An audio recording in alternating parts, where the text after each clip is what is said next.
Hola, es un placer tenerlos con nosotros el día de hoy. Crónicas de la Peste les desea un excelente día. Esta novela no nos pertenece, solo realizamos la traducción y la creación de esta audionovela. Capítulo 1, El verano ya llegó, y también la locura. El sol se filtraba perezosamente por la ventana mientras apoyaba la cabeza en una mano, observando cómo las nubes se deslizaban por el cielo como si no tuvieran ninguna preocupación en el mundo. Con la otra mano hacía garabatos abstractos en la esquina de mi cuaderno, pero mi mente estaba completamente en blanco. Y entonces. Ring. El salón estalló en vítores. Nuestro profesor, un tipo de mediana edad con un bigote que probablemente merecía su propio código postal, juntó las manos y nos sonrió con orgullo. Bueno, eso es todo, clase. Han sobrevivido. Vayan y disfruten su verano. Las sillas se arrastraron, los papeles volaron y las mochilas se cerraron de golpe. Mis compañeros prácticamente salieron corriendo hacia la puerta con una energía capaz de alimentar 5 inventos distintos. Me levanté despacio, colgué la mochila sobre mi hombro y seguí la marea de estudiantes hacia la salida. Un suspiro silencioso escapó de mis labios. Esto es una locura, murmuré. Sí, sin duda. Solo ha pasado una semana desde que desperté en este mundo. Un mundo que, según toda lógica, no debería existir. Y aún así, aquí estoy, atrapado, o tal vez bendecido con el cuerpo de Dexter. No cualquier Dexter, sino Dexter del laboratorio. Y no era solo el cuerpo. Cuando desperté aquí, no era solo yo. También tenía sus recuerdos, su infancia, sus inventos, su caos diario. Todo me inundó como una descarga USB directa al cerebro. Un momento estaba vivo, normal, viendo caricaturas, y al siguiente, era él. Al principio pensé que era un sueño. O una fantasía provocada por un coma. Pero no, el calor del sol, el olor del viejo salón de clases, la presión de la correa de la mochila sobre mi hombro, todo era demasiado real. Honestamente, para un fanático de las caricaturas de toda la vida como yo, esto era un sueño hecho realidad. Pero, al salir al patio iluminado por el sol, noté una enorme multitud reunida cerca del portón principal. Teléfonos en alto. Gente gritando, pidiendo fotos, autógrafos, algunos incluso agitaban pequeños carteles como si fuera un concierto. Curioso, incliné la cabeza y miré hacia la entrada. Y ahí estaban. 3 chicas caminaban lado a lado, con la cabeza en alto, ropa impecable y una presencia más fuerte que cualquier banda de rock. La gente estaba fuera de control, y, siendo sincero, entendía por qué. Este mundo es jodidamente complicado. Sus nombres resonaron en mi memoria como una alarma: Bubbles, Buttercup y Blossom. Sí. Las chicas superpoderosas. Excepto que ya no eran las heroínas pequeñas y cabezonas de mi infancia. Ahora eran adolescentes reales y aparentemente superestrellas. Íconos con superpoderes caminando por el mismo pasillo que yo. Justo cuando iba a apartar la mirada del desfile de celebridades, sentí un brazo caer despreocupadamente sobre mi hombro. Oh, ¿mi hermanito está enamorado de esas superheroínas? Canturreó una voz directamente en mi oído. Ni siquiera tuve que mirar. Esa voz estaba grabada en mi cerebro como un tono de llamada horrible. Cállate, Didi. Sí, Didi. Mi tormentora autoproclamada y, aparentemente, una fuerza imparable del caos en este mundo. Por supuesto, no se detuvo. Nunca se detiene. Se inclinó más cerca, picándome la mejilla como si fuera una pelota antiestrés. ¿Y bien? ¿Quién te gusta? ¿Bubbles? ¿O eres más de Blossom? Eh. Eh. Me masajeé la sien con un suspiro. Verla como espectador era una cosa. Vivir con ella era sufrimiento real. Mira, dije con tono plano, señalando el edificio de ciencias. Es Mandark. Se congeló. Giró la cabeza tan rápido que juraría haber oído un crujido. ¿Qué? ¿Dónde? Y sin siquiera comprobarlo, salió disparada, como si la persiguiera un payaso radioactivo. Su cabello rebotaba mientras desaparecía entre la multitud. Dile que no me viste. Gritó por encima del hombro. Parpadeé lentamente. Ni siquiera lo vi, murmuré. Clásica Didi. Ajusté la correa de mi mochila y caminé nuevamente hacia la salida. Con el sol de verano brillando demasiado fuerte y mi mente aún intentando procesar lo extraña que era mi nueva realidad, solté otro suspiro. Un mundo de personajes de caricatura crecidos, coexistiendo y viviendo vidas adolescentes normales. El sueño, ¿no? Pero este sueño tiene demasiadas piezas moviéndose. Y Didi es solo una de ellas. Necesito un lugar para pensar, murmuré. Antes de que mi cerebro haga cortocircuito. Casa parecía un buen lugar para empezar. Capítulo 2. Reflexiones de los creadores. Fénix-prima. POV de Dexter. Me senté frente a mi gigantesca consola, la pantalla azul zumbaba suavemente, con la clásica línea verde parpadeando como el latido de un osciloscopio. Esta era la Quadraplex T3000. Mi computadora. Computadora, análisis, dije, entrelazando los dedos bajo el mentón mientras me inclinaba hacia adelante. La voz femenina familiar, con ese tono ligeramente engreído, llenó la cámara mientras el texto comenzaba a desplazarse por la pantalla y una proyección tridimensional aparecía sobre la consola. Estado de la unidad Midas, 97% completado. Calibración final pendiente.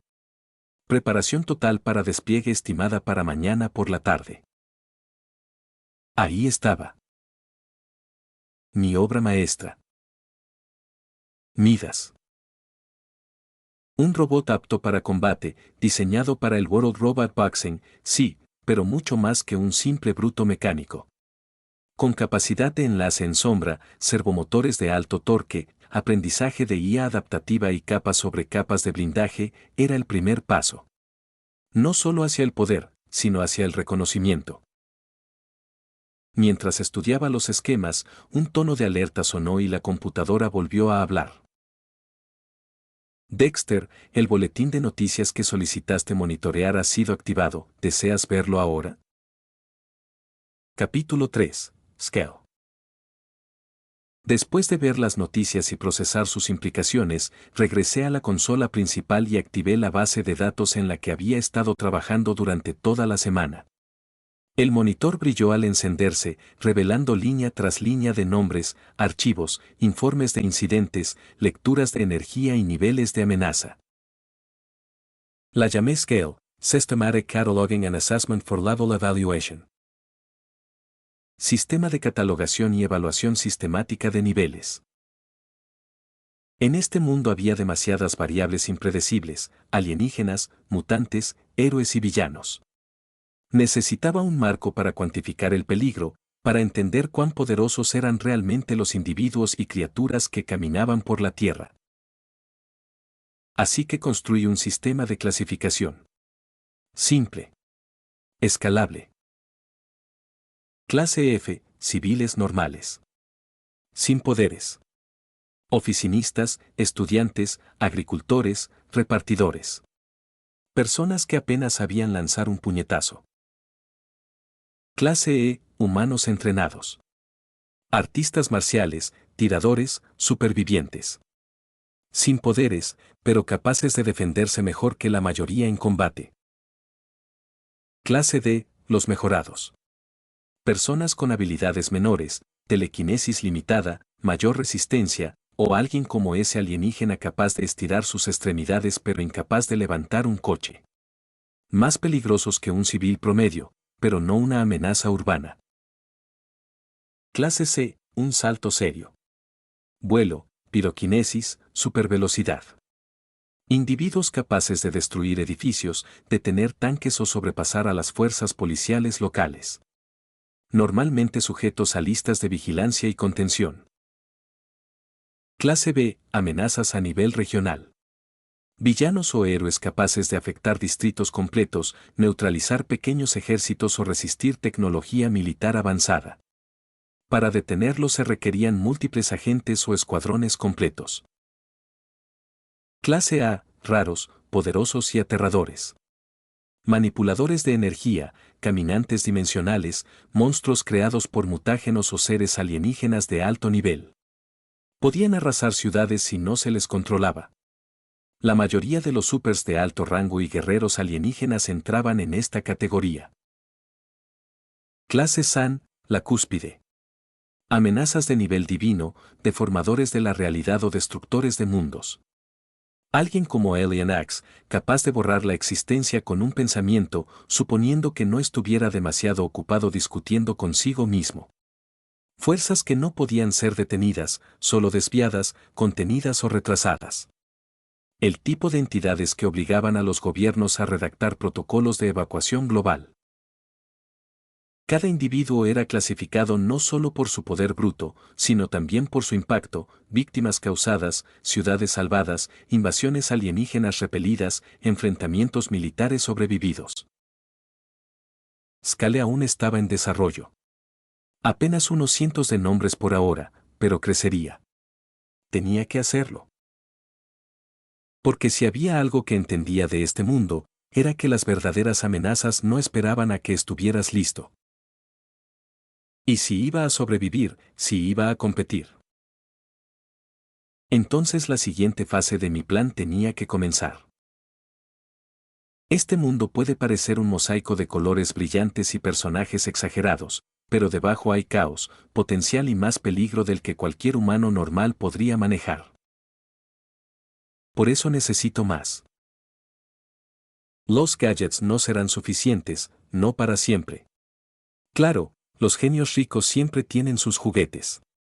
Pero en este mundo, si quieres verdadero poder, necesitas algo en la sangre. Algo que arda. Así que comencé a investigar. Conseguir poderes no es fácil. O naces con ellos, mutaciones, genética alienígena, o te expones a algún accidente extraño con un 99% de probabilidades de morir. Tenía algunas opciones en mente. Consideré la sustancia X, el compuesto inestable que dio origen a las chicas superpoderosas, pero no tenía idea de cómo el profesor Utonium la había sintetizado. Y los riesgos eran catastróficos. Luego estaba el suero que Megamin desarrolló. El que creó a Titán. Eso, tenía potencial. Una fórmula sintética diseñada para reescribir el genoma humano usando ADN superpoderoso como base. A partir de ese concepto desarrollé mi propia teoría. Si podía conseguir una muestra viable de ADN de un individuo con superpoderes, podría revertir su estructura, analizarla y crear un suero controlado y adaptable, ajustado específicamente a mi fisiología. Es peligroso, imprudente y posiblemente irreversible. Lo que lo hace perfecto. Me levanté de mi asiento y caminé por el corredor central del laboratorio, pasando tubos luminosos, prototipos suspendidos y maquinaria inactiva.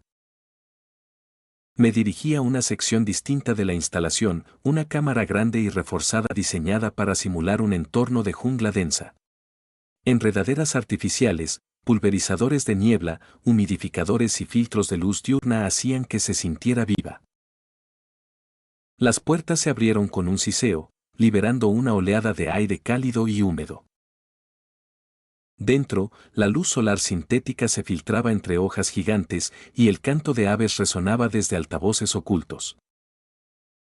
Entré y alcé un poco la voz, dejando que resonara.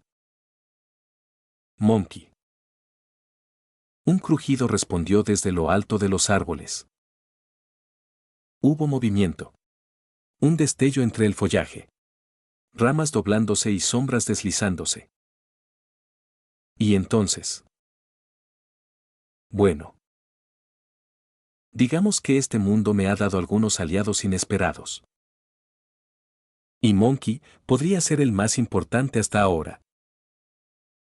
Muéstramelo. La interfaz cambió a una transmisión elegante, KMPC News 8. Una mujer atractiva, de grandes ojos azules y corte pixie, informaba en vivo frente a una estatua gigantesca en construcción que reconocí al instante.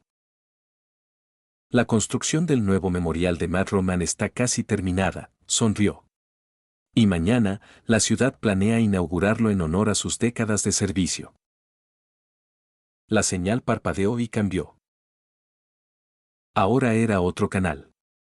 El presentador parecía alterado, el cabello despeinado, los papeles fuera de lugar. Siempre se notaba cuando algo serio estaba ocurriendo, la calma pulida se rompía apenas. En noticias de última hora, hoy temprano en un mercado suburbano, un organismo alienígena no identificado se adherió a un humano. Testigos describieron la transformación como horrible, la piel del huésped se volvió beige con extremidades negras como tinta.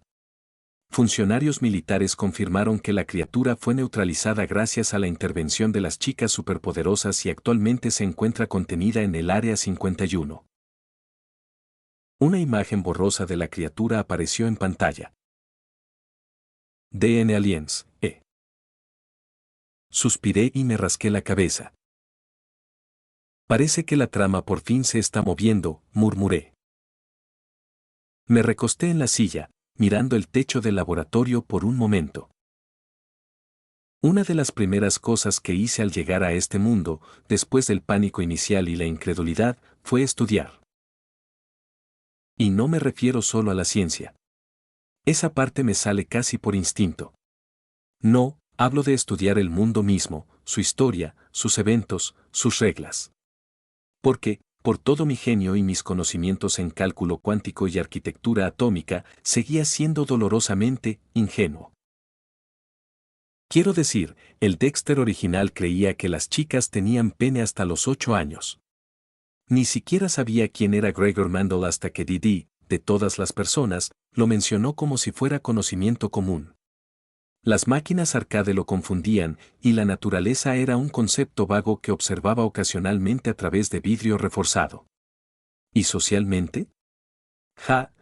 O mejor dicho, mi círculo de amigos consistía en mi primo Douglas y Mandark, quien oscilaba entre ser mi némesis y alguien que simplemente existía con un rencor permanente hacia mí. Aún así, he estado intentando cambiar eso, poco a poco. El progreso no es lineal, pero el cambio es posible. Con eso en mente, me sumergí en las bases de datos de este mundo, investigando, observando, escuchando. Y lo que descubrí fue tan emocionante como aterrador. Este mundo está loco. Alienígenas, mutantes, seres con superpoderes, héroes y villanos por igual. La realidad aquí se siente como si hubiera sido coescrita por 10 autores distintos sin un editor de continuidad. Hace apenas 5 años, en 2010, un meteorito se estrelló en la Tierra, provocando una reacción en cadena de caos, invasiones alienígenas, grietas dimensionales y hasta cierto genio de piel azul que intentó convertir una ciudad entera en su patio de juegos personal. Por desgracia para él, fracasó. Ahora está tras las rejas, detenido por una copia barata de Superman. Pero el caos que desató sigue afectando a la sociedad. Durante un tiempo, los superhéroes fueron celebrados y adorados por el público. Pero todo cambió cuando comenzaron a acumularse demandas y quejas civiles. Civiles heridos accidentalmente durante batallas heroicas, ciudades dañadas en misiones de rescate, transeúntes traumatizados por efectos colaterales no intencionados, empezaron a demandar a los héroes, no solo por daños materiales, sino por responsabilidad personal. Un hombre demandó a un héroe por salvarlo de un edificio en caída libre, alegando que el rescate le causó una hernia discal. Una mujer demandó a otro por trauma emocional tras presenciar la derrota de un villano.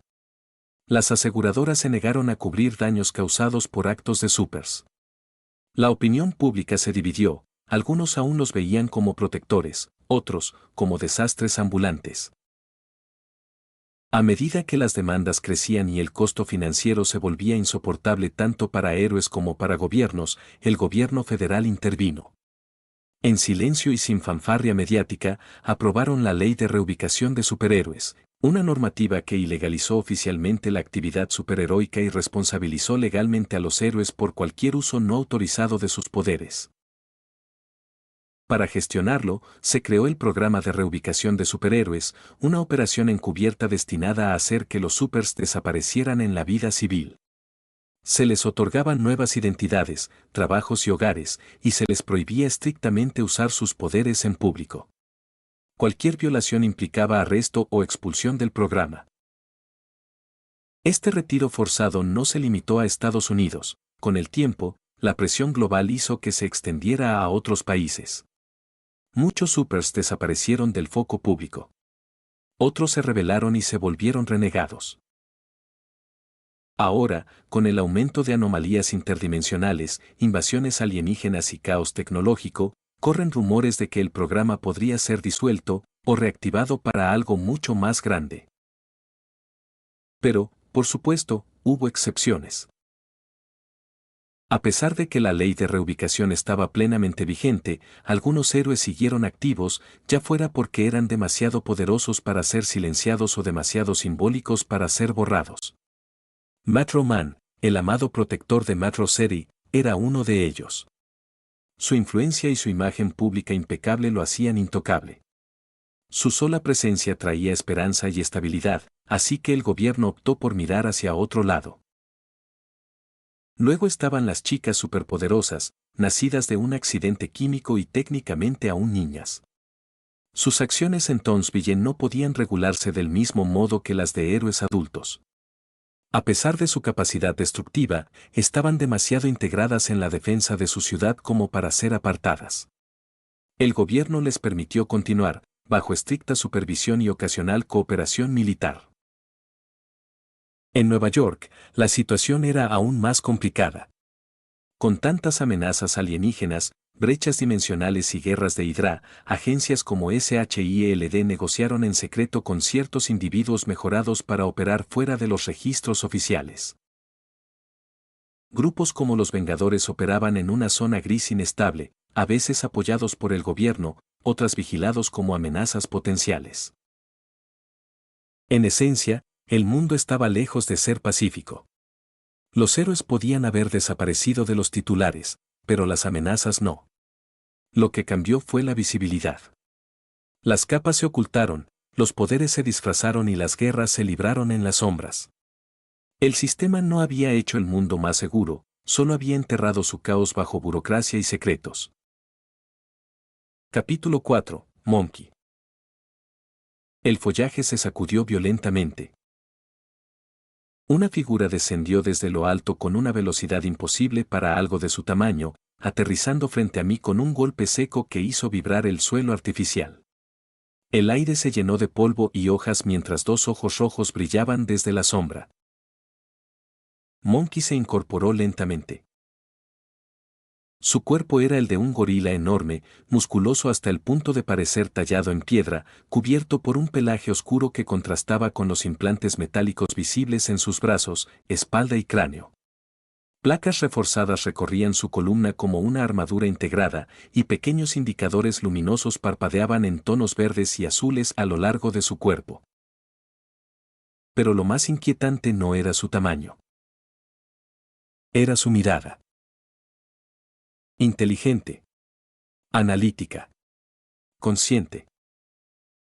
Estado del sistema, dijo con una voz grave y modulada. Estable. Asentí, cruzando los brazos mientras lo observaba. Me alegra ver que sigues operativo, respondí. ¿Algún problema durante la simulación? Monkey giró la cabeza ligeramente, como si procesara la información. Ninguno. Tiempo de reacción optimizado en un 12%. Capacidad cognitiva estable. No se detectaron anomalías. Una sonrisa se formó en mi rostro. Funcionaba. Monkey no era solo un experimento. Era una prueba viviente de que la evolución podía acelerarse, guiada por tecnología y diseño inteligente. Originalmente había sido un chimpancé común, hasta que una combinación de mejoras cibernéticas, estimulación neuronal y exposición controlada a energía experimental reescribió por completo sus capacidades. Ahora pensaba. Razonaba. Aprendía. Perfecto, dije. Necesito tu ayuda. Monkey frunció el ceño, o lo más parecido que un gorila modificado podía hacer. ¿Tipo de ayuda?, preguntó. Activé el panel holográfico frente a nosotros. La imagen de Scale apareció en el aire, rotando lentamente. Archivos, nombres y niveles de amenaza desfilaban ante nosotros. Estoy planeando la siguiente fase, expliqué. Y necesito un sujeto con capacidades físicas elevadas, alta compatibilidad genética y voluntad. Monkey observó los datos en silencio durante varios segundos. Estás considerando la automodificación, dijo finalmente. No lo negué. Sí. El gorila dio un paso adelante. Su sombra me cubrió por completo. Probabilidad de fallo, continuó, extremadamente alta. Riesgo de muerte, significativo. Riesgo de mutación inestable, inaceptable. Lo sé, respondí sin titubear. Por eso necesito reducir las variables. Y ahí entras tú. Monkey me miró fijamente. Durante un segundo, el laboratorio quedó en silencio, salvo por el zumbido lejano de los sistemas de soporte vital. ¿Quieres que sea el sujeto de prueba?, preguntó. Negué con la cabeza. No. Quiero que seas el observador. El corrector. El que detenga el proceso si algo sale mal. Sus ojos brillaron con una intensidad distinta. Me estás dando autoridad sobre tu vida. Exacto. Monkey permaneció inmóvil. Luego, lentamente, asintió. Acepto, dijo. Pero con una condición. Levanté una ceja. Escucho. Si el proceso te convierte en una amenaza incontrolable, hizo una pausa. Yo te detendré. Sonreí. Justo lo que esperaba oír. Desactivé el holograma y caminé hacia la salida de la cámara. Monkey me siguió, sus pasos pesados resonando detrás de mí. Mientras las puertas se cerraban y el entorno selvático desaparecía, una certeza se asentó en mi mente. No estaba solo en esto. Y con Monkey vigilando mi espalda, la línea entre genio y monstruo se volvió un poco más delgada, pero también mucho más interesante. La siguiente etapa no sería solo teoría. Sería acción. Capítulo 5. Centinelas. El laboratorio principal estaba en silencio absoluto. No el silencio cómodo de un lugar vacío, sino el silencio tenso de algo que espera ser activado. Luces tenues recorrían el suelo metálico en patrones geométricos mientras múltiples cápsulas cilíndricas reposaban alineadas contra la pared, cada una sellada herméticamente. Me detuve frente a ellas. Estado de los centinelas, ordené. Una voz sintética respondió desde el sistema central. Todos los modelos operativos. Núcleos de energía al 100%. Protocolos de combate en espera. Asentí. Los centinelas no eran simples robots. Eran plataformas autónomas de defensa, vigilancia y contención, diseñadas para responder a amenazas de nivel clase C o inferior sin intervención humana directa. Cada uno estaba construido con aleaciones experimentales, campos de energía reactivos y una IA táctica limitada. No pensaban por sí mismos. Pero aprendían. Activación parcial, dije. Modo simulación. Las cápsulas se abrieron con un siseo sincronizado. Uno a uno, los centinelas avanzaron, adoptando posiciones estratégicas alrededor del laboratorio. Sus cuerpos humanoides eran estilizados pero imponentes, con sensores brillando donde deberían estar los ojos y brazos que podían reconfigurarse en armas, escudos o herramientas de sujeción. Monkey observaba desde una plataforma elevada. Diseño eficiente, comentó. Pero su límite es evidente. Lo sé, respondí. No están hechos para dioses. Activé un nuevo panel holográfico.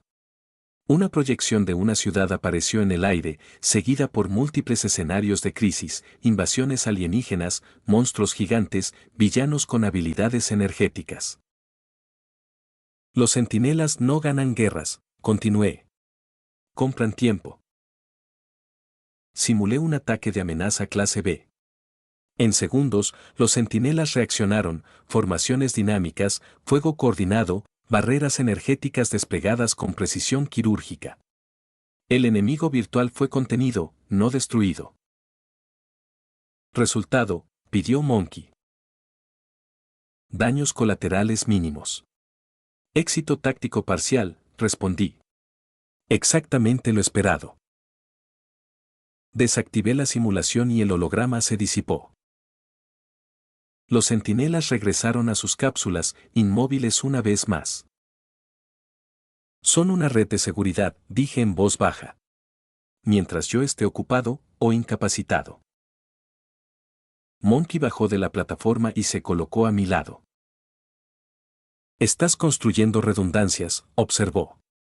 Eso indica previsión o miedo. No lo negué. En este mundo, no prever es morir. Caminé hacia la consola central y abrí un archivo clasificado. Sujeto a pruebas preliminares. ADN compatible, pendiente. Riesgo estimado, extremo. La siguiente fase estaba cada vez más cerca. Centinelas para proteger el mundo. Monkey para vigilarme. Y pronto. Algo más para cambiarme a mí. Miré las cápsulas cerradas una última vez antes de apagar las luces del laboratorio. El juego había comenzado de verdad. Capítulo 6. Crash Palace. 2 días después, a la sombra de un silencioso bloque industrial, las enormes puertas de un almacén se abrieron con un estruendo metálico. No era un almacén cualquiera. En uno de los rincones más apartados se escondía una puerta de acero sin pretensiones, atornillada y cubierta de óxido por fuera. Por dentro, sin embargo, conducía directamente al subnivel del laboratorio de Dexter. Nadie en la ciudad sabía que uno de los laboratorios de robótica más avanzados del mundo estaba oculto tras pilas de cajas polvorientas y piezas de montacargas abandonadas. Para Dexter, era el punto de carga perfecto, sin vecinos curiosos, sin miradas indiscretas. En el interior, el zumbido de los servos y el siseo de los sistemas hidráulicos llenaban el aire mientras los bots de trabajo guiaban a Midas hasta la plataforma de un camión de transporte. Cuando la última abrazadera magnética se bloqueó en su lugar, Dexter tomó asiento en la cabina. Con un simple movimiento de muñeca, el tablero se iluminó. Activar piloto automático, ordenó. Afirmativo. El motor vibró suavemente. Afuera, los vidrios negros polarizados transformaron el camión en una masa uniforme de sombras mientras se incorporaba a la calle, dejando el almacén atrás. Dexter se recostó en su asiento, observando el horizonte urbano a través del cristal. Rascacielos imponentes recortaban líneas afiladas contra la neblina de la tarde, sus siluetas enmarcadas por el rojo brillante del renovado puente Golden Gate. Pero esto no era San Francisco. Era San Francisco. Seguía resultándole extraño. En el mundo real que recordaba, las ciudades tenían nombres fijos, fronteras claras, historias definidas. Aquí, en cambio, el mapa parecía un collage de mente. Metroville, Townsville y Danville coexistían en el mismo continente como si siempre hubieran sido vecinas. San Francisco era la fusión perfecta entre el encanto clásico del área de la bahía y el pulso de neón de Tokio. Callejones estrechos se mezclaban con torres cromadas. Faroles de papel se mecían bajo cielos repletos de drones. Una convención de robótica podía celebrarse a 2 cuadras de una casa de té tradicional sin que nadie se sorprendiera. Aquí, la ficción y la realidad no eran opuestas, eran compañeras de piso.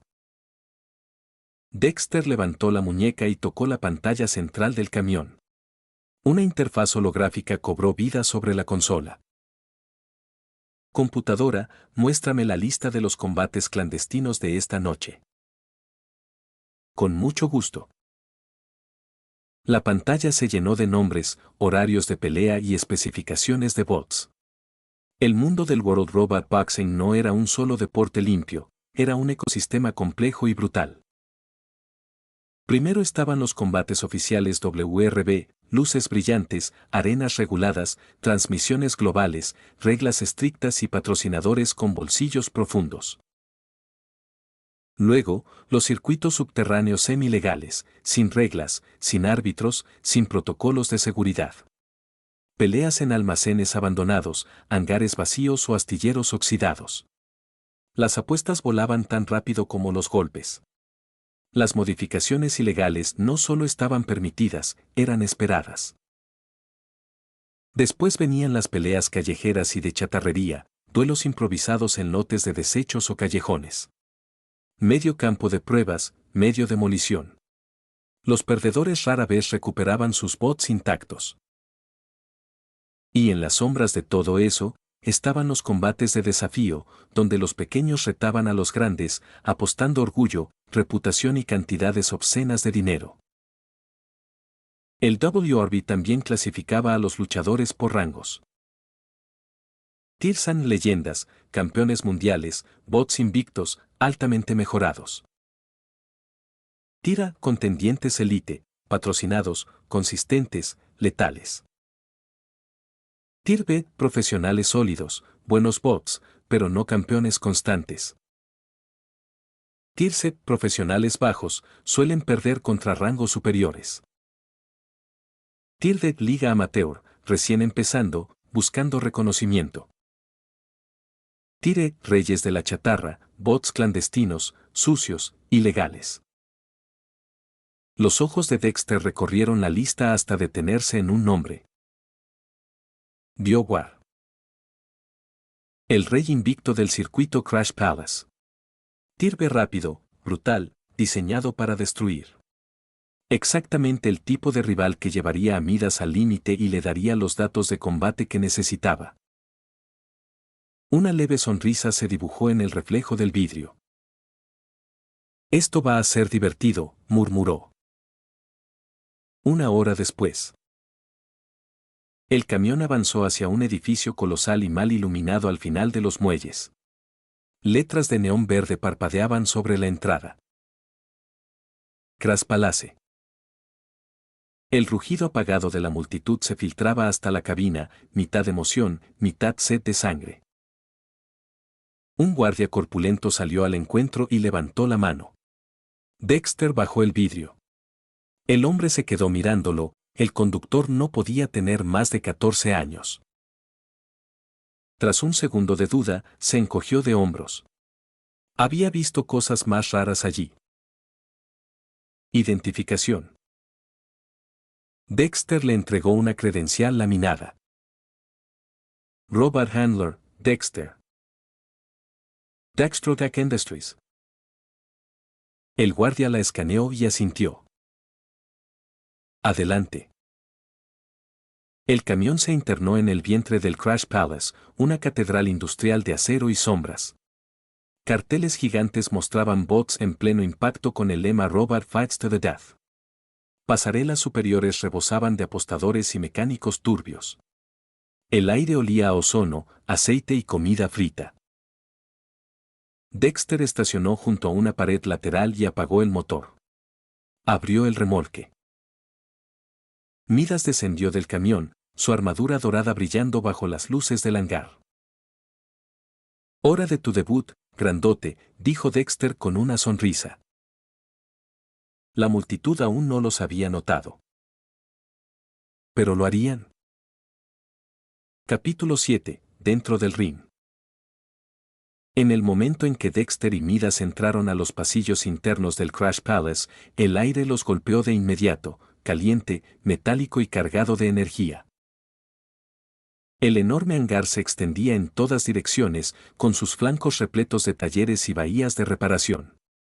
Bots de todas las formas y tamaños ocupaban el espacio, colosos diseñados para la fuerza golpeaban maniquíes de entrenamiento reforzados, modelos veloces y estilizados se enfrentaban en jaulas de práctica, y máquinas medio desarmadas yacían bajo lluvias de chispas provocadas por sopletes de soldadura. Entrenadores gritaban órdenes mientras mecánicos maldecían tornillos rebeldes. El bajo de los altavoces hacía vibrar el suelo de acero. La música, Till I Collapse de Eminem, retumbaba como un tambor de guerra, alimentando la energía inquieta del lugar. Nota del autor: recomiendo escuchar esta canción mientras lees esta parte. Dexter avanzó a paso firme, con Midas caminando en silencio detrás de él. El chasis dorado del robot capturaba destellos de luz de los reflectores superiores. Entonces, algo cambió en el movimiento de la multitud. La gente comenzó a abandonar las zonas de trabajo, desplazándose hacia el centro del hangar. Gritos, risas y el tintinear de fichas de apuesta llenaron el aire. En el corazón del gentío se alzaba un hombre sobre una pequeña plataforma, un afroamericano corpulento, de hombros anchos, con una voz potente y una sonrisa hecha para el espectáculo. Su nombre brillaba en las pantallas suspendidas sobre él. Finn. Detrás, un enorme tablero iluminado mostraba los emparejamientos. Evento principal. Desafiante versus campeón. Finn abrió los brazos, proyectando su voz sobre el ruido. ¿Alguien se anima al evento principal? Desde abajo, una voz áspera respondió. Provenía de un hombre con un parche en el ojo, sonrisa afilada y provocadora. Sí. Que peleen contra Baogor. Hasta la muerte. El murmullo se apagó. El nombre Baogor pesaba. Pesaba mucho. El silencio se extendió. Nadie parecía ansioso por ofrecerse. Entonces, desde el borde del grupo, una voz tranquila cortó el aire. ¿Puedo intentarlo? Las cabezas se giraron. Finn miró hacia el origen del sonido, al igual que el hombre del parche. La multitud se abrió lo suficiente para revelar a un chico de no más de 14 años, con un bot dorado a su espalda. Tengo un robot, dijo el chico con calma. Lo construí yo. La sonrisa del hombre del parche se ensanchó. Observó a Midas de arriba abajo y estalló en carcajadas. ¿Esto? ¿Quieres enfrentar ese juguete brillante contra Baogor? Las risas se propagaron por la multitud. Finn sonrió, mitad divertido, mitad despectivo. Lárgate, chico. Regla de la casa, pagas para jugar. Los labios de Dexter se curvaron apenas. Metió la mano en su chaqueta y sacó un grueso fajo de billetes. Ah, sí. ¿Esto es suficiente? Las cejas de Finn se arquearon. El dinero era real y abundante. Se inclinó hacia el micrófono. ¿Y cómo se llama tu bot, muchacho? Midas. El hombre del parche volvió a reír, pero esta vez había algo más en su tono. Prepara tu bot, niño, dijo con sarcasmo. Dexter no apartó la mirada de él. Oh, ya lo hice. En cuanto el dinero tocó la mano de Finn, la sonrisa del presentador se volvió depredadora.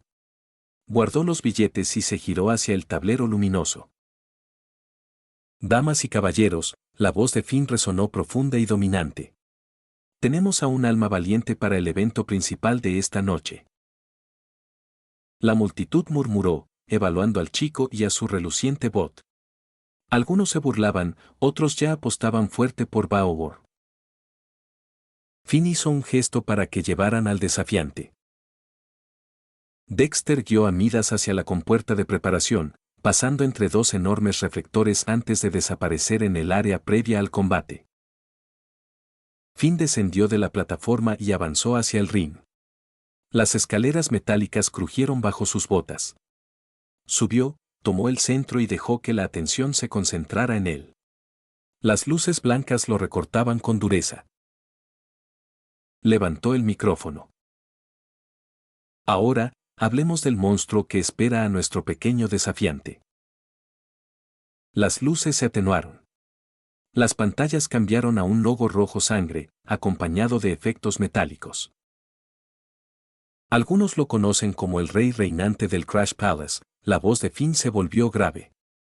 Otros lo llaman el titán de los muelles. Pero la mayoría hizo una pausa. Lo llaman el último bot que verás entero. La multitud rugió. Es un apocalipsis de un solo robot. Bramó Finn. El triturador de acero, el carnicero de circuitos, el bot que no solo gana, sino que te borra del registro. Un estruendo metálico sacudió la arena cuando la compuerta opuesta comenzó a abrirse. Esta noche, rugió Finn, señalando la entrada, verán por qué ningún bot, ningún piloto y ningún idiota que entra aquí, sale igual. Les presento a Dio-Baar. El cántico estalló al instante. Biaowor. Biaowor. Biaowor. Desde las sombras emergió una figura colosal. Placas negras como armadura de guerra, bordes dentados, ópticas rojas brillando como heridas abiertas. Cada paso era un golpe sísmico. Baowor avanzó hasta quedar bajo la luz. No era un bot deportivo. Era una reliquia de guerra. Su brazo derecho era una aberración, mitad ametralladora, mitad triturador, con tambores giratorios llenos de dientes de acero. Su rostro estaba oculto tras una máscara de gas, filtros siseando suavemente. En su pecho, un símbolo bioazar amarillo palpitaba como una advertencia viva. La barrera del ring se abrió. Baowor entró. Alzó su brazo y la multitud enloqueció. Biaowor. Biaowor. Biaowor. Desde una plataforma lateral, el hombre del parche sonreía como un depredador, el pulgar listo sobre su control. Dexter observaba sin pestañear desde la zona de preparación. Luego se volvió hacia Midas. Es hora de recuperar tu territorio, grandote. Capítulo 8. A pelear. Las luces del Crash Palace se apagaron de golpe. Durante un segundo eterno, solo quedaron las luces rojas de emergencia y el murmullo expectante de la multitud. Luego, como un relámpago, los focos del ring se encendieron con violencia, bañando la arena en blanco puro. Dos puertas opuestas se abrieron al mismo tiempo. Desde un lado, Baowor avanzó con pasos pesados, cada impacto de sus pies resonando como un martillo contra el suelo. El metal de su cuerpo parecía absorber la luz, y el zumbido de sus sistemas internos sonaba casi vivo. Desde el otro, Midas entró con paso firme y controlado. Su armadura dorada reflejaba los focos, proyectando destellos brillantes sobre el público. No corría. No se apresuraba. Caminaba como si el ring ya le perteneciera. La diferencia entre ambos bots era evidente. Baowor era caos y destrucción. Midas era precisión y diseño. Finn levantó el micrófono, su voz atravesando el estruendo del lugar. Damas y caballeros. El combate está a punto de comenzar. Recuerden las reglas del Crash Palace. Las pantallas parpadearon. Reglas. Sin rendición. Sin límite de tiempo. El combate termina cuando un bot no pueda continuar. La multitud rugió. Dexter, desde la cabina de control, colocó sus manos sobre los mandos. Su expresión era tranquila, pero su mente iba a toda velocidad.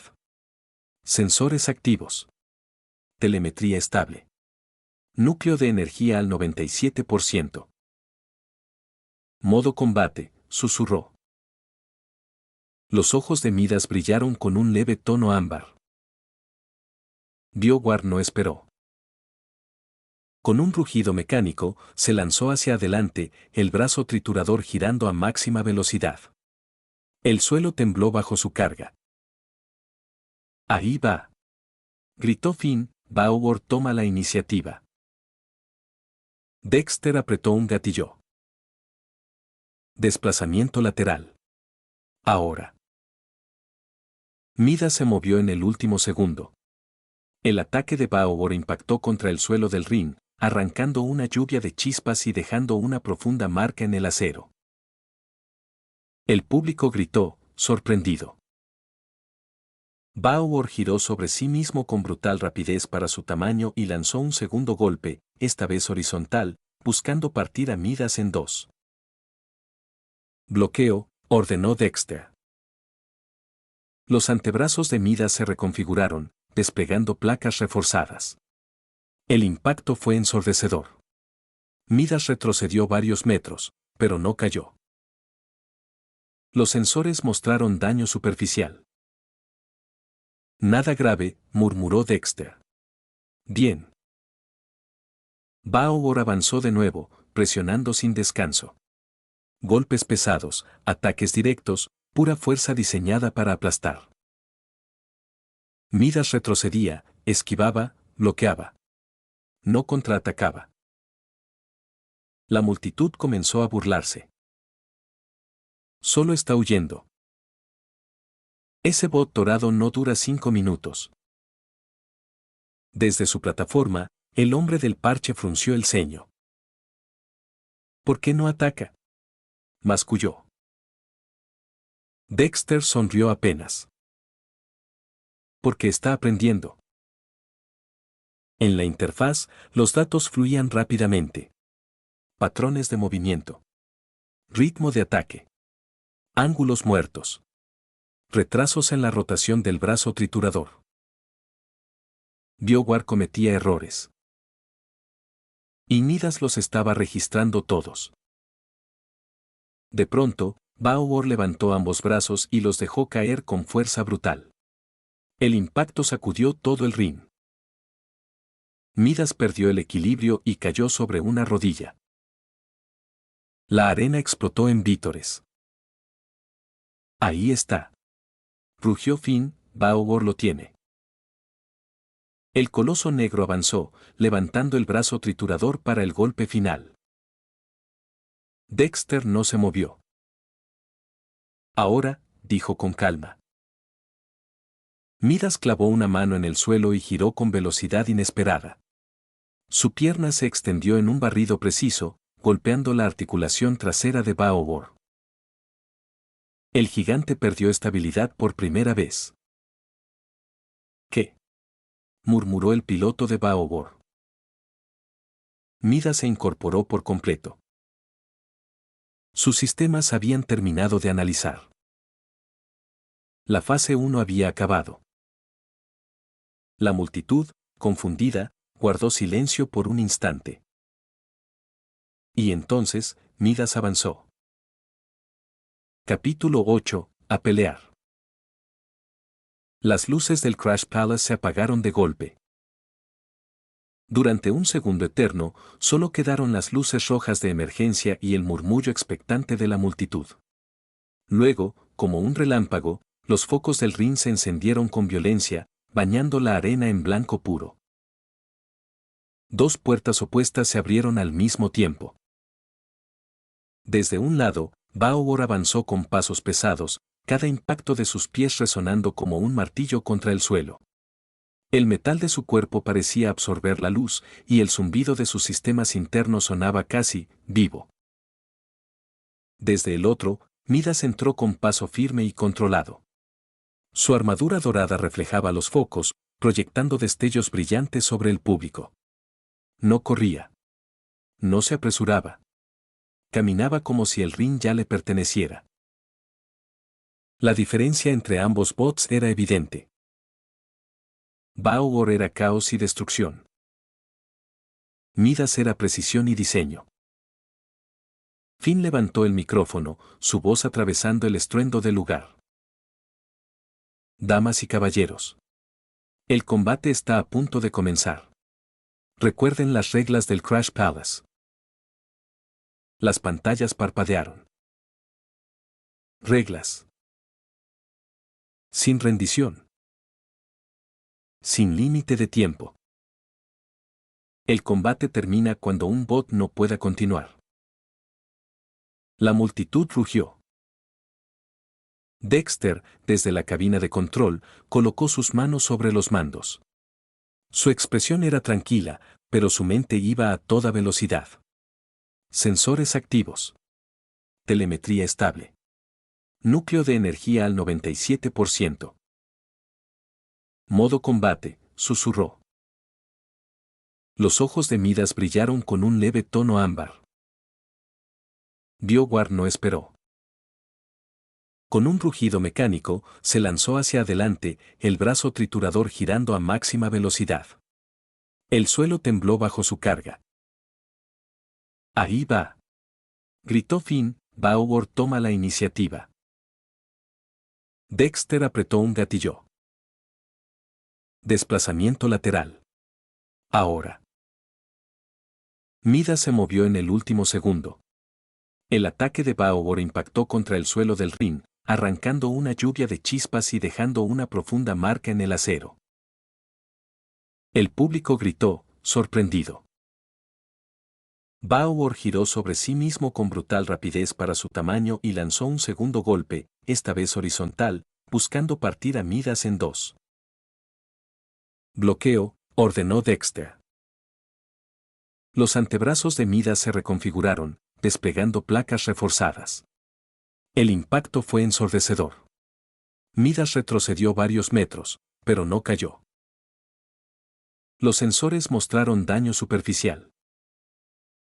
Nada grave, murmuró Dexter. Bien. Balor avanzó de nuevo, presionando sin descanso. Golpes pesados, ataques directos, pura fuerza diseñada para aplastar. Midas retrocedía, esquivaba, bloqueaba. No contraatacaba. La multitud comenzó a burlarse. Solo está huyendo. Ese bot dorado no dura 5 minutos. Desde su plataforma, el hombre del parche frunció el ceño. ¿Por qué no ataca? Masculló. Dexter sonrió apenas. Porque está aprendiendo. En la interfaz, los datos fluían rápidamente. Patrones de movimiento. Ritmo de ataque. Ángulos muertos. Retrasos en la rotación del brazo triturador. Biowar cometía errores. Y Midas los estaba registrando todos. De pronto, Balor levantó ambos brazos y los dejó caer con fuerza brutal. El impacto sacudió todo el ring. Midas perdió el equilibrio y cayó sobre una rodilla. La arena explotó en vítores. Ahí está. Rugió Finn, Balor lo tiene.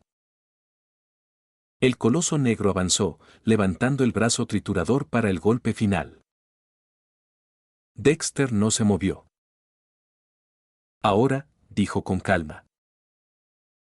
Midas clavó una mano en el suelo y giró con velocidad inesperada. Su pierna se extendió en un barrido preciso, golpeando la articulación trasera de Balor. El gigante perdió estabilidad por primera vez. ¿Qué? Murmuró el piloto de Balor. Midas se incorporó por completo. Sus sistemas habían terminado de analizar. La fase 1 había acabado. La multitud, confundida, guardó silencio por un instante. Y entonces, Midas avanzó. Capítulo 9. Ajuste de cuentas. El silencio duró apenas un segundo. Luego, Midas dio el primer paso. No fue una embestida salvaje ni un ataque espectacular. Fue un movimiento corto, calculado. Su pie impactó el suelo con firmeza mientras su torso giraba, alineando todo su peso en un solo punto. Vector óptimo confirmado, anunció su sistema interno. Dexter no sonrió. No celebró. Solo observó. Midas lanzó un golpe directo al costado de Baogor, exactamente donde las placas se superponían. El impacto no sonó como un choque violento, sino como un crujido seco, técnico. Baogor retrocedió medio paso. La multitud quedó en silencio. ¿Lo empujó?, dijo alguien incrédulo. Baogor respondió con furia. Su brazo triturador giró con un chillido metálico y descendió en un arco brutal. Midas no retrocedió esta vez. Se inclinó apenas, dejando que el ataque pasara rozando su hombro, y contraatacó con un golpe ascendente al codo del arma. El triturador se desalineó. ¿Qué está pasando?, gritó Finn. Baogor está fallando golpes. El hombre del parche golpeó su consola. Fuerza máxima. Aplástalo. Baogor rugió y embistió de nuevo, usando su cuerpo como ariete. Midas fue empujado hacia atrás, deslizando sus pies sobre el acero del ring, pero no cayó. Sus brazos se extendieron, absorbiendo el impacto y redistribuyendo la energía a través de su estructura. Dexter observaba los datos. Fatiga estructural al 18%, murmuró. Más rápido de lo esperado. Baogor volvió a atacar, pero ahora sus movimientos eran menos precisos. El peso de su armamento, la agresividad constante y la falta de control comenzaban a pasar factura. Midas, en cambio, se movía con fluidez creciente. Golpeó una rodilla. Luego el costado. Después el soporte del torso. Cada impacto tenía un propósito. No buscaba destruir, buscaba desarmar. No puede ser, gritó Finn, ese bot está desmantelando a Baogor pieza por pieza. Un golpe limpio hizo que Baogor perdiera el equilibrio y cayera de rodillas. El suelo tembló. La multitud estalló en gritos mezclados, sorpresa, emoción, incredulidad. El símbolo biohazard del pecho de Baogor parpadeó de forma errática. Levántate. Rugió su piloto, levántate. Baogor intentó incorporarse, pero una de sus piernas respondió con retraso. Midas avanzó y se detuvo frente a él. Por primera vez, el bot dorado alzó el brazo y lo transformó. Las placas se replegaron, revelando un núcleo de energía concentrada, vibrando con luz controlada. El público contuvo la respiración. Midas, dijo Dexter con calma. Precisión. No exceso. El brazo descendió. No fue un golpe devastador, sino un impacto concentrado directo al núcleo de control de Baogor. Las luces rojas de sus ópticas se apagaron de golpe.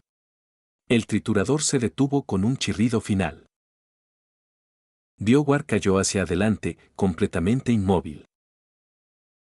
Silencio absoluto. Un segundo. 2. Y entonces, las alarmas del ring sonaron. Bot incapacitado. Finn tardó en reaccionar. Miró a Baogor. Miró a Midas. Miró al público. Yo, tragó saliva, tenemos ganador. La arena explotó. Midas.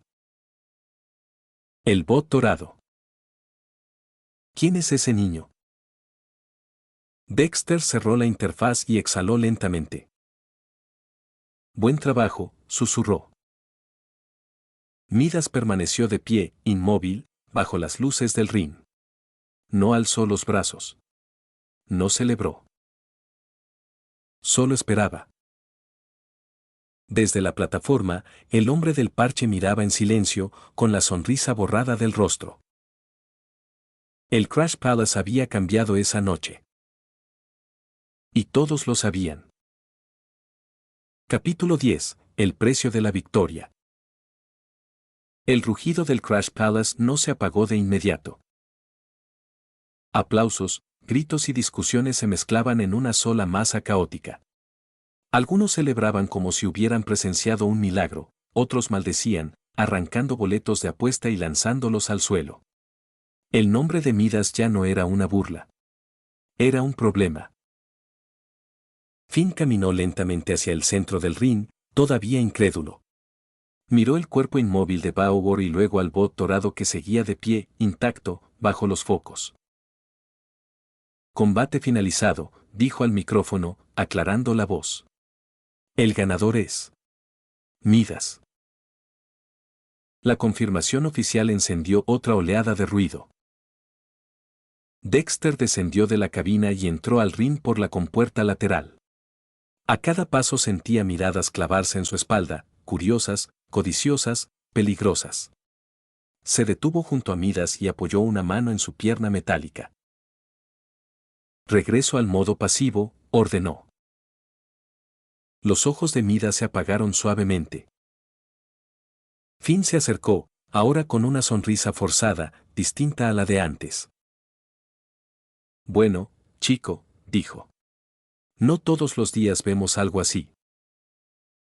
Hizo un gesto, y un asistente le entregó un maletín negro. Finn lo abrió lo justo para mostrar el interior, fajos de billetes ordenados con cuidado. Tu ganancia, continuó. Victoria limpia. El Crash Palace cumple. Dexter tomó el maletín sin contar el dinero. Gracias. Finn inclinó la cabeza, pero bajó la voz. Un consejo no solicitado, murmuró. Cuando derrotas a un rey, atraes a los que quieren ocupar su trono. Dexter no respondió. Ya lo sabía.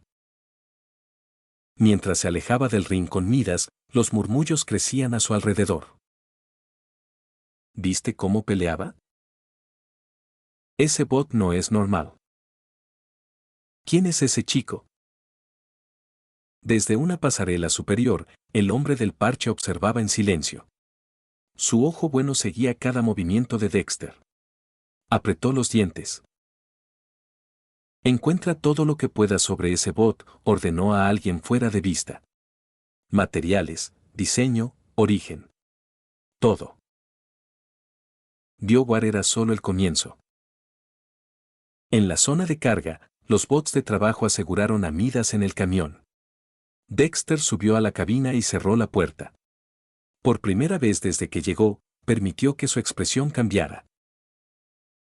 No a una sonrisa. A una mueca pensativa. Demasiado rápido, murmuró. Demasiada atención. El motor arrancó. El camión abandonó el Crash Palace mientras las luces de neón quedaban atrás, reflejándose como sombras distorsionadas en los vidrios oscuros. En la interfaz del tablero, una notificación apareció sin previo aviso. Nuevo mensaje, origen desconocido. Dexter frunció el ceño y lo abrió. Impresionante desempeño. Si buscas rivales de verdad, nosotros también te estamos buscando. El mensaje se autodestruyó. Dexter apagó la pantalla y miró la carretera. Entonces ya empezó, susurró. Apretó el volante. El mundo acababa de notar a Midas. Y no todos venían a aplaudir.